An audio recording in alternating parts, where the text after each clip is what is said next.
A plane lost its roof at 24,000 feet. This is what happened next. Aboard Flight 243 on that fateful day, were 89 passengers and 6 crew members, including Captain Robert Skornsthamer and First Officer Madeline Tompkins.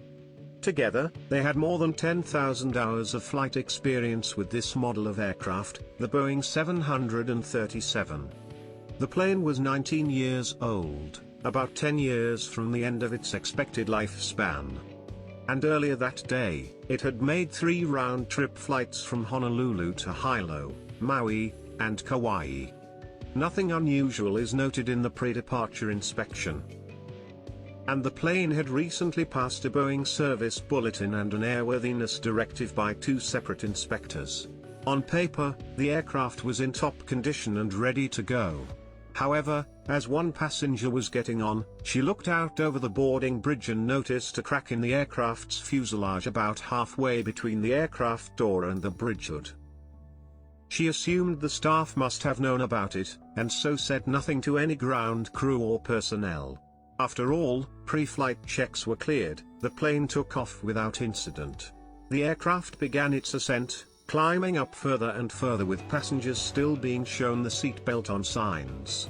As the pilots started leveling off the plane at around 24,000 feet, that's when they heard it. A boom. A huge cacophonous eruption followed by the rushing sound of wind. First Officer Tompkins' head was flung back and she saw pieces of debris like insulation foam floating around in the cockpit. It was then that the pilots looked back and noticed the entry door to the cockpit was missing.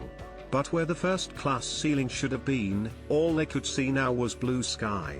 Out in first class, passengers were clinging to their seats, utterly terrified.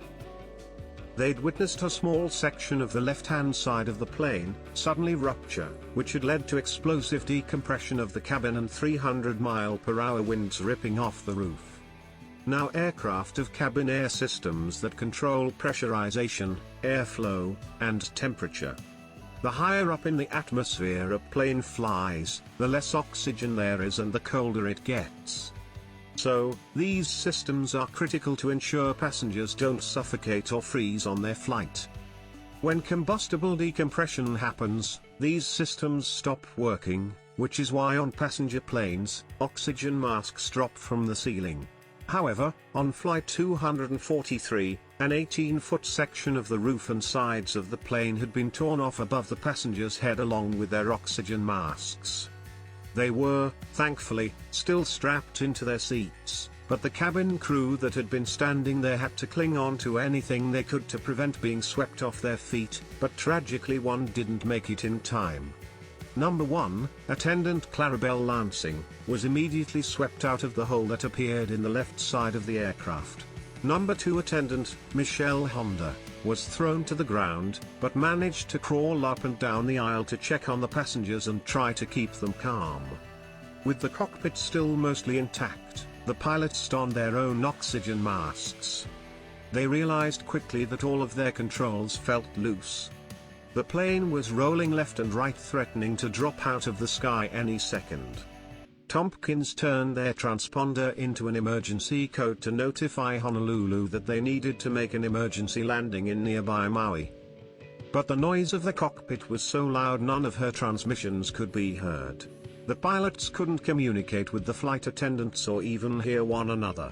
And so, resorting to hand signals, they began an emergency descent. Wasting no time, they dropped fast, at one point plummeting down at more than 4,100 feet per minute. Eventually they dropped below 14,000 feet. Tompkins was able to reach Maui's emergency channel and requested an emergency landing, along with medical equipment for what she assumed would be a lot of casualties and fatalities. As the passengers in first class began to suffocate from the lack of oxygen. When they made it below 10,000 feet, Captain Skornsthamer slowed the aircraft down in accordance with air traffic control speed limitations. At this height, they could at least breathe and began to gradually turn the plane towards the runway. As he slowed down to 170 knots, about 195 miles per hour, he noticed the plane became less responsive. To land, He needed to be going at least 130 knots, around 50 miles per hour slower, but he had no choice.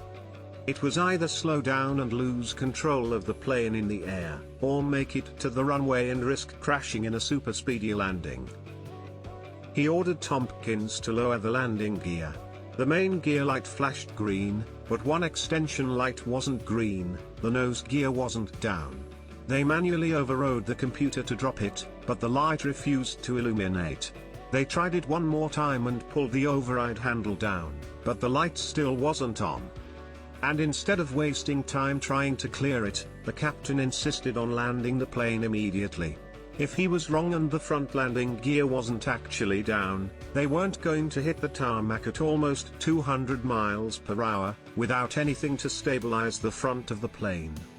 It'd be a guaranteed crash, but they had no choice but to pray. Thankfully, those landing gear indicator lights turned out to be malfunctioning. The nose gear was indeed down, and 13 minutes after the combustible decompression, Schornstheimer and Tompkins hit the runway and successfully landed.